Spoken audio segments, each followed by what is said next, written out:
मुक्काम पोस्ट सुगाव, तालुका अंबाजोगाई, जिल्हा बीड येथील रहिवासी मखदूम फारुक शेख यांची महाराष्ट्र पोलीस दलात निवड झाल्याने गावात आनंदाचे वातावरण निर्माण झाले आहे.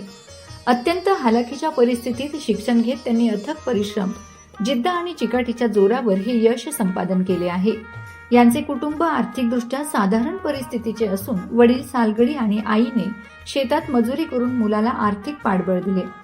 मुलाने पालकांचे कष्ट वाया न घालविता ध्येयाची पूर्ती केली. मखदूम यांनी शिक्षणासोबतच स्पर्धा परीक्षेची तयारी करत त्यांनी पोलीस भरतीसाठी कठोर मेहनत घेतली. अनेक अडचणी, आर्थिक संकटे आणि कठीण परिस्थिती असूनही त्यांनी आपल्या ध्येयापासून विचलित न होता सतत प्रयत्न सुरू ठेवलेत. अखेर त्यांच्या मेहनतीला यश मिळाले आणि त्यांची महाराष्ट्र पोलीस दलात निवड झाली. त्यांच्या या यशामुळे कुटुंबियांसह सुगाव गावातील नागरिकांमध्ये अभिमान आणि आनंद व्यक्त केला जात आहे.